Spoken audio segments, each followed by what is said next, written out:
अस्सलाम वालेकुम डॉक्टर साहबा। वालेकुम सलाम। डॉक्टर साहबा, मैं ना आज अपने बेटे के बारे में मशवरा लेने आई हूँ। जी। मसला ये है कि उसके ना दांत बहुत देर से निकल रहे हैं और मुझे इस मामले में बड़ी परेशानी हो रही थी। तो मैंने कहा आपसे पहले पूछ लूँ कि मुझे क्या आप अपने आप बता बेटे सकते। की प्लीज एज बताएंगी और वो क्या यूजुअली डाइट में लेता क्या है, प्रेफर क्या करता है खाने में? वो ऑलमोस्ट 7 इयर्स का होने वाला है अच्छा ठीक है। और ज्यादातर ना नरम चीजें ही खाता है, जैसे दलिया खिचड़ी वगैरह हो ठीक गया। है। और सेब गाजर वगैरह देने की मैं कोशिश तो बहुत करती हूँ, लेकिन वो खाता ही नहीं है, बच्चे नहीं चबाता ही खाते नहीं। हाँ आजकल। जी, ऐसे। फैक्टर तो यही है, मेजर जो फैक्टर है वो हम्म। यही है कि बच्चा नरम चीजें खा रहा है और सख्त चीजों पे नहीं आ रहा है।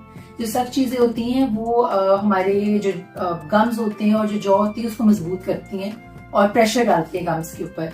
और वही जो प्रेशर होता है वो दांतों को इरप्शन में, दांतों को निकलने में बहुत हेल्प आउट करता है। और जब बच्चे चीजें खाते ही नहीं है तो फिर जाहिर है बच्चों के दांत भी लेट निकलते हैं। अच्छा, मतलब कि तो क्या नरम ग़िज़ा ही वजह है कि दांत देर से निकल रहे हैं इसके? हाँ जी बिल्कुल। देखिए मेजर फैक्टर जो है ना वो हम्म। हमारी सॉफ्ट डाइट है बच्चों की आजकल, जो कि अच्छा। ऑलमोस्ट हर घर का आजकल यही मसला है कि बच्चों की सॉफ्ट डाइट है, बच्चे सख्त चीजें नहीं खा रहे।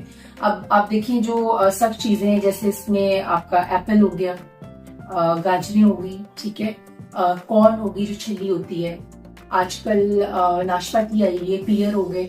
ये चीजें हम बच्चों को दें ताकि बच्चे इनको इन पे बाइट करें, खाएं और इनके जॉ पे प्रेशर पड़े और इनके दांत इजीली निकल सकें। अच्छा, तो अब मुझे क्या करना चाहिए? बच्चा तो नरम चीजों का आदी है, ये तो खाता ही नहीं है। हाँ, बस आपको आहिस्ता आहिस्ता इसकी हैबिट डेवलप करनी पड़ेगी क्योंकि अभी तो इसकी हैबिट है ही नहीं। हम्म। तो आप ऐसा करें कि शुरू में इसको जैसे जो सख्त चीजें, जैसे एप्पल हो गया, होल एप्पल ना पकड़ाएं, हाँ जी। उसको हाफ कट करके एप्पल दें आप, ठीक होगा। ताकि एटलीस्ट हाफ एप्पल को तो बाइट करना शुरू हाँ करें। जी, और फिर बिल्कुल। ऐसा ऐसा जब आदत हो जाएगी ना, आप देखिएगा वो होल एप्पल्स भी खाएगा, आपसे खुद मांग के छली खाएगा। ठीक है, बिल्कुल। गंडेरियां बहुत अच्छी होती हैं जो कि अच्छा। आजकल बिल्कुल ही लोग नहीं हाँ यूज जी। कर रहे हैं। वो बहुत अच्छी चीज है, वो तो है ही सारा दांतों का काम। तो ऐसी चीजें बच्चे को दें ताकि बच्चे उन पे शिफ्ट हों। और इसके साथ साथ आप कोशिश करें कि और जो चीजें हैं वो इसकी डाइट में ऐड करें ताकि बैलेंस डाइट हो। जैसे आप मिल्क ऐड करें, ठीक है, दूध पीता है आपका बच्चा? हाँ जी, बिल्कुल, दूध तो पी बहुत लेता अच्छी है। बात है। मिल्क इंटेक ठीक रहनी चाहिए। फिर मिल्क रिलेटेड प्रोडक्ट्स ले सकते हैं, चीज ले लें, बटर ले लें, और उसके साथ सारी जो बैलेंस डाइट है उसमें नट्स आ जाते हैं, मुख्तलिफ चीजें, ताकि ये सारी चीजें मिलके आपके बच्चे को हेल्प आउट करें उसकी ग्रोथ में भी और दांतों की डेवलपमेंट में। सही। तो डॉक्टर साहब, इसका मुस्तकबिल में भी कोई फायदा होगा?